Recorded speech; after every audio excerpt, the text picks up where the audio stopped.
श्री राम जय जय राम, श्री राम जय जय राम, श्री राम जय जय राम, श्री राम जय जय राम, श्री राम जय जय राम, श्री राम जय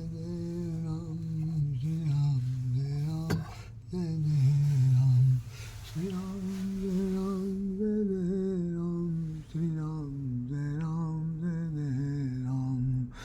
नटवर नागर नंदा भदुर मन गोविंदा, नटवर नागर नंदा भदुर मन गोविंदा। हरि ओम तत्सत, हरि ओम तत्सत, जपा कर जपा कर जपा कर जपा कर जपा कर जपा कर जपा कर जपा कर। हरि ओम तत्सत, हरि ओम तत्सत, हरि ओम तत्सत, हरि ओम तत्सत, हरि ओम तत्सत, हरि ओम तत्सत। बोलिए श्री रामचंद्र महाराज की जय।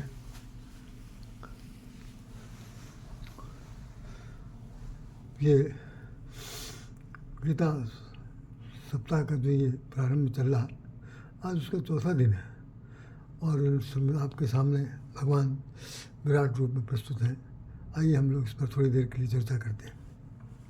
जय श्री राम, जय श्री राम। बोले श्री कृष्ण भगवान की जय, जय श्री गीता माता की जय। आज अभी हमने 2-3 दिन में जो कुछ बताने की चेष्टा की, उसमें खासतौर से कर्म सिद्धांत और कर्म के योग का वर्णन किया गया था। बहुत संक्षिप्त चर्चा थी, कोई बहुत विशालकाय नहीं थी, लेकिन फिर भी समझने योग्य थी। आज हम आपके सामने शेष 6 अध्याय जिनका संबंध ज्ञान योग से है, हम उस पर चर्चा करना चाहते हैं। बड़ी कृपा होगी प्रभु की, जो अपने मुखारबिन से वो कुछ न कुछ मुझसे कहलवाएंगे। भगवान श्री कृष्ण ने अर्जुन से कहा कि देखो, कर्म करने के लिए बहुत बड़ा व्यापक मन मस्तिष्क चाहिए और कर्म करते समय अच्छे बुरे का ज्ञान भी होना चाहिए।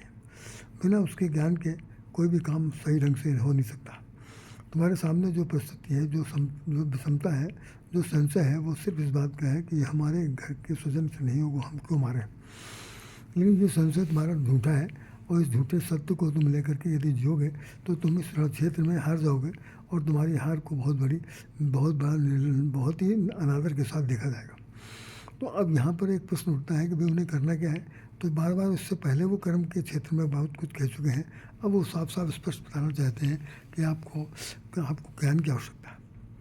जब कभी आदमी किम कर्तव्य विमूढ़ हो जाए, या यूँ कह लीजिए कि उसका सेंटिमेंट चेंज हो जाए, या यूँ कह लीजिए कि भाई साइकेट्रिक प्रॉब्लम हो जाए, या यूँ कहिए कि आप उसे अवसाद की स्थिति हो जाए, निराशावादी स्थिति में आ जाए, या उसे कहिए कि जीवन सब बिल्कुल निरर्थक है, उस स्थिति में सार्थकता लाने के लिए, सत्य की सार्थकता को लाने के लिए ज्ञान की आवश्यकता होती है। और आप ये ध्यान रखिएगा कि इम्प्रेशन का जस्ट उल्टा ही डिप्रेशन है।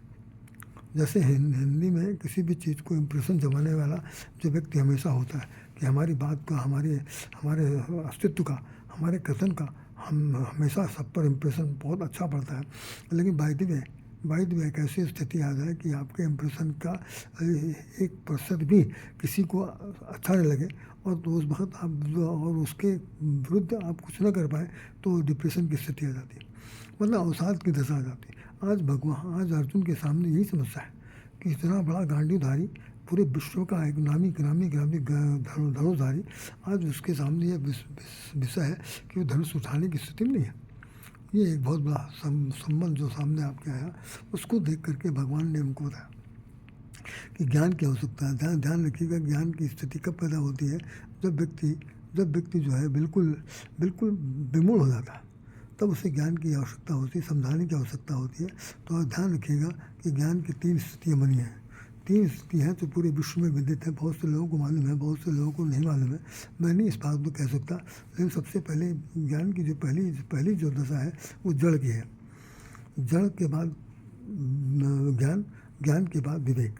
तो जैसे किसी पेड़ का जो अस्तित्व है वो किससे खड़ा होता है, जड़ के द्वारा। जड़ जितनी मजबूत होगी, जितनी गहराई नापेगी, उतना ही पेड़ बहुत ही मजबूत होगा और कभी धराशायी नहीं हो सकता।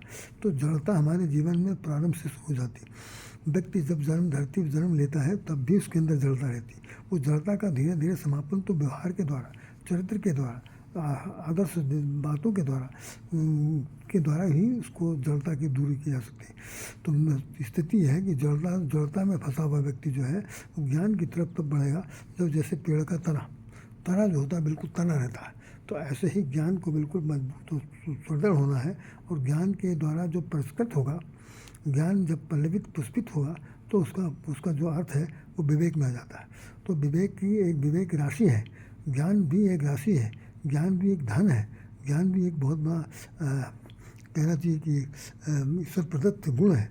तो वो ज्ञान देने की ज़रूरत है। आज भगवान श्री कृष्ण उनको बता रहे हैं। जब उसने पूछा कि आप कौन हैं, आप मुझे बताइए, तो भगवान श्री कृष्ण ने कहा कि मैं बढ़ा हुआ महाकाल हूँ। मैं इस धरती को दुष्टों से, अत्याचारियों, अनाचारियों से मुक्त करने के लिए इस धरती पर आया हूँ। मैं प्रलय हूँ, मैं लय हूँ, मैं विलय हूँ, मैं प्रलय हूँ। मैं संसार को इस स्थिति में नष्ट करने के लिए आया हूँ। ऐसा इसमें गीता में लिखा हुआ। तो उन्होंने साफ से कहा कि मैं बढ़ा हुआ काल हूँ। अब एक बात बहुत गौर से सुनिएगा, सबके समझने के लिए बता रहा हूँ कि अगहन के महीने में शुक्ल पक्ष की एकादशी को गीता की जयंती मनाई जाती। इसका मतलब हुआ कि जो युद्ध हुआ था वो इसी अगहन के महीने में हुआ था और ये 5 दिन में गीता सप्ताह खत्म हो जाएगा।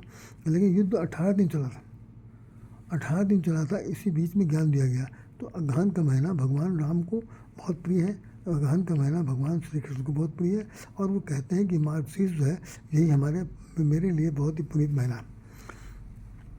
इसी में गीता जयंती जो मनाई जाती, गीता का भगवान श्री कृष्ण के मुखारबिंद से उद्भव हुआ था और उनकी पूजा होती। गीता के अंदर सबसे अंत में जो वो लिखा हुआ है आरती आप देखेंगे तो गीता के अंदर आरती में साफ साफ लिखा हुआ है कि तुम मुक्त दायिनी हो, तुम ज्ञान दायिनी हो, तुम राग द्वेष से मुक्त करने वाली हो, तुम सत्य पथ पर चलाने वाली हो, हे माता तुम्हारी जय हो।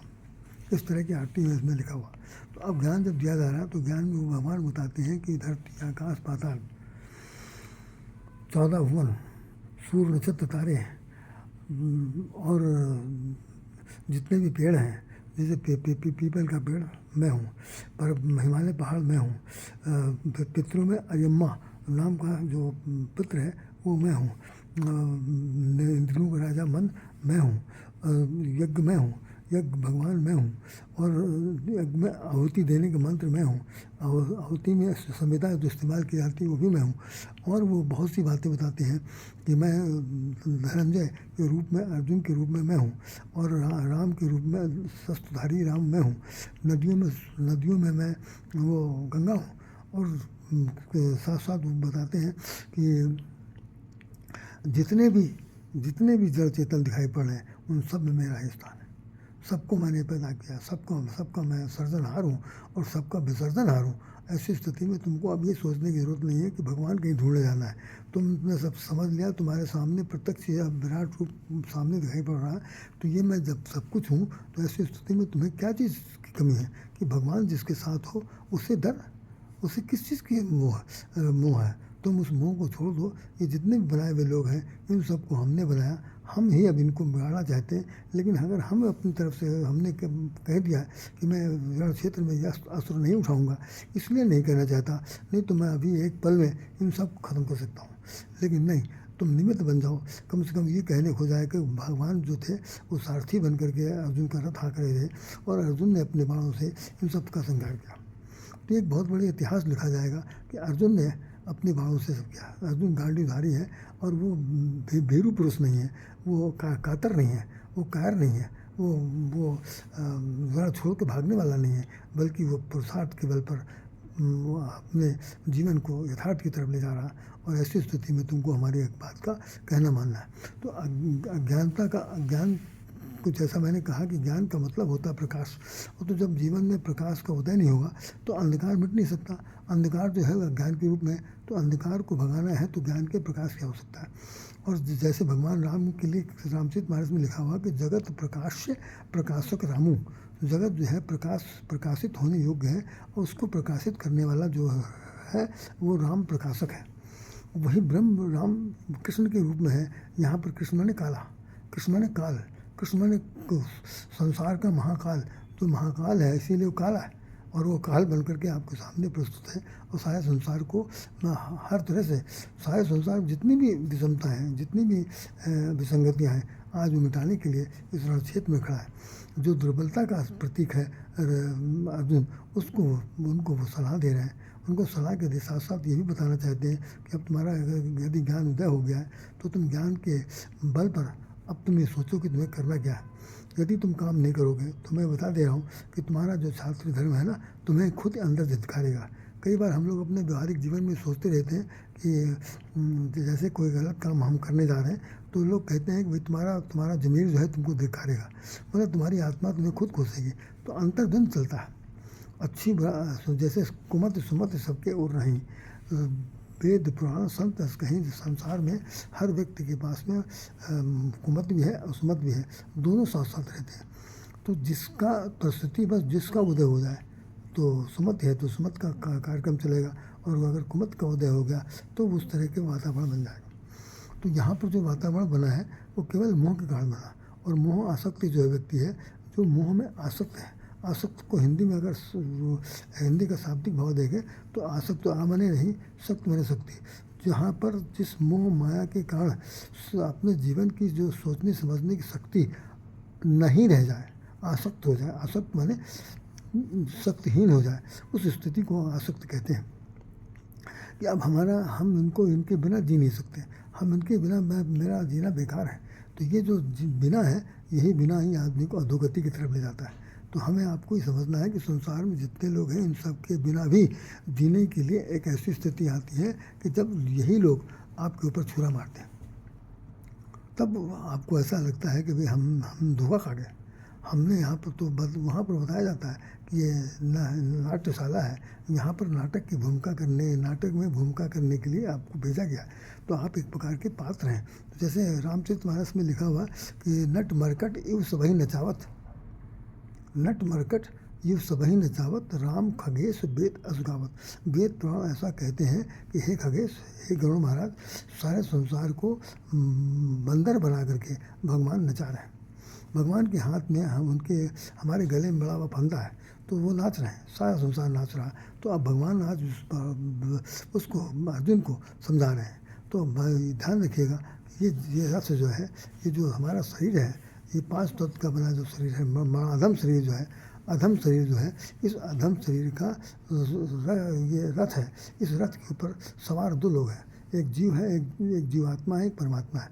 तो परमात्मा हमारा सारथी है, उसके हाथ में हमारे रथ के लगाम है, और उसके जो 4 घोड़े हैं वो सम दम नियम ये घोड़े हैं। इन चारों घोड़ों को वो जोता गया है। उसके साथ जो जीवात्मा है, जो बार बार असमंजस की स्थिति पैदा हो रही है, उस असमंजस को दूर करते हुए भगवान श्री कृष्ण जो है वो कह रहे हैं कि अब लड़ने में ही भलाई है, और लड़ाई के लिए कदम उठाओ, और ये इतना जान लो कि संसार में हमारी बात कुछ भी नहीं है।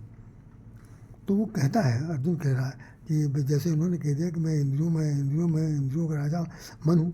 अब भाई मन बहुत चलायमान होता है, इसमें ज्ञान लिखा हुआ है। तो अर्जुन ने कहा कि भाई मन को तो मन तो बड़ा चंचल होता है, उसको तो किसी बस में नहीं कह सकता। भगवान ने कहा बिल्कुल ठीक है, तुम सही कह रहे हो। और वास्तव में भगवान अगर मन है तो मन को लोग चलायमान कहते हैं। सारे महात्मा लोग अपने अपने मंच में बैठ करके ये बताते रहते हैं कि मन को एकाग्रचित करो। अरे भाई, भगवान को एकाग्रचित कौन करेगा? भगवान स्वयं अगर चाहें तो आपके अंदर बैठ करके एकाग्रचित करने के लिए क्षमता दे सकते हैं, लेकिन जब वो खुद ही इतने ज़्यादा चंचल हैं तो उनको बस नहीं किया जा सकता। तो भगवान ने अपने उत्तर में ये कह दिया कि हे अर्जुन, मैं इस मन को अभ्यास के द्वारा किसी प्रकार से इसको बस में किया जा सकता है। वैसे ये बस में होने वाला विषय बिल्कुल नहीं है।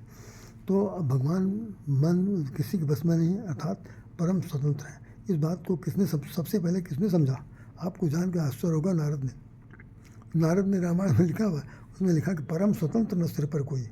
आप परम स्वतंत्र हैं, आपके सिर पर कोई दूसरा ब्रह्म नहीं है। आपके मन में जो आता है, जो करना चाहते हैं वो आप करते हैं। सृष्टि करते हैं, सृजन करते हैं, विसर्जन करते हैं। किसी को भालू बनाते हैं, किसी को बंदर बनाते हैं, किसी को कुछ बनाते हैं। आपकी ही चलती, दूसरे किसी की नहीं चलती। भगवान ने कहा सब ठीक कह रहे हो, तुम इस वक्त गुस्से में हो, तो तुम जब वक्त तुम्हारा क्रोध शांत होगा तो हम बताएंगे हम ऐसा क्यों करते हैं। तो वहाँ पर भी वहाँ पर एक बहुत बड़ा अच्छा उपदेश दिया गया है।